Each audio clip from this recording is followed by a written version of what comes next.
Hi, everyone. Welcome back to CRN In Depth, where we dive into a big channel story unfolding now with a reporter who covered it. I am Wade Millward, CRN Senior Associate Editor, and today I'm speaking with CRN Senior Editor Orion Johnson about Broadcom's acquisition of VMware.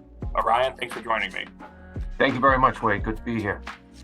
So, Orion, catch us up on how this deal even came to happen.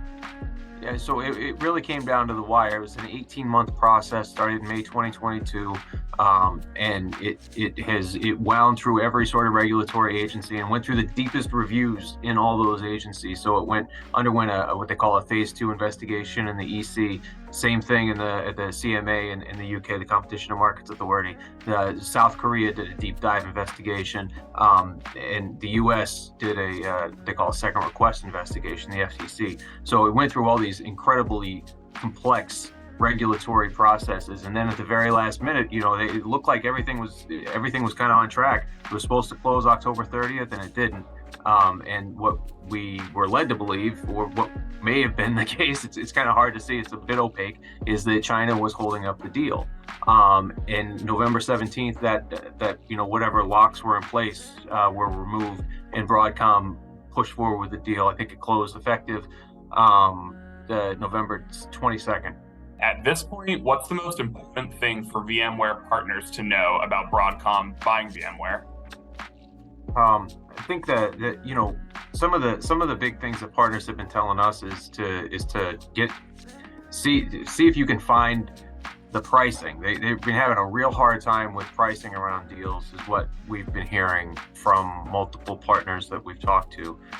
The idea being that for the last few months, VMware partners had been putting conditions into contracts saying, when the transaction is done, these prices are subject to change. Well, now the transaction's done, those prices are subject to change, and what partners are telling us is that they are having trouble getting those new prices from Broadcom. And so the problem there, of course, is that now they have to kind of go out and get new proposals. They have to go send the proposals out again and talk to those prospects again and sort of reclose those deals. And so that's become an issue or a talking point among the partners that we're talking with.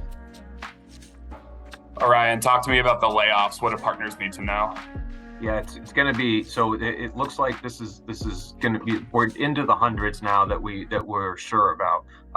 What some folks had said early on is that Broadcom was eyeing about $250 million in synergies.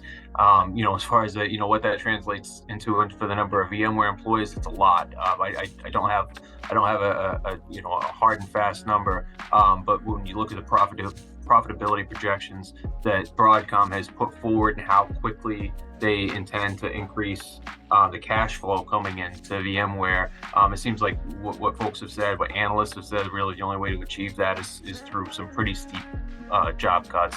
Those started to come in on Monday. There was a report early on, and I think it's been borne out that there were going to be 3 buckets for employees. Either you were going to stay forever and have a job, you were going to stay for a few months, or you were gone immediately. It looks like that's been true. Like the folks that we've talked to have kind of fallen into those 3 buckets. Unfortunately for partners, a lot of those folks were channel facing that we've encountered. It's a strange, the channel's sort of its own thing, and if you don't have the people with the institutional memory around it to talk channel and to be able to talk to reseller partners about product positioning, about value, those are all things that partners really rely on the vendor for. And I think that's what I'm hearing from some of the folks that are being let go of VMware, is that that's what partners might be losing some of.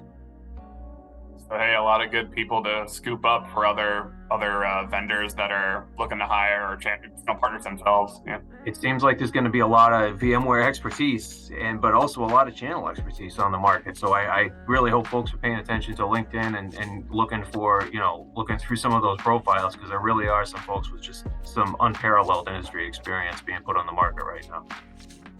Orion, is there anything else that channel partners need to hear from Broadcom looking ahead now that the deal is closed, now they have all these questions? What do channel partners need to hear? The channel, what the channel is going to look like going forward is still kind of murky. And I'm, the deal took 18 months to come to the finish line. I didn't expect that they were going to tell us ahead of time what sort of the channel was going to look like. I think it would have been nice, but right now, all we know for sure is that VMware, as it existed prior to Thanksgiving or prior to the deal closing the day before Thanksgiving, was been cut into 4 pieces, each under a business, each as a business unit under Broadcom. Broadcom had initially said that they were going to rebrand Broadcom Software Group as VMware. That would have included their other products, CA, Symantec for Enterprise. That when Tom Krause left, that didn't happen. And so that was just kind of left in limbo. Now it just looks like there's just 4 independent business units. Each, it kind of seems like now they each have their own channel. So we're going to see, how that translates into the field. That's going to wrap up this episode of CRN in Depth. For more of our partner program coverage, please visit crn.com. Thank you for chatting with me today, Orion. Thanks a lot, Wade. Great being here, man.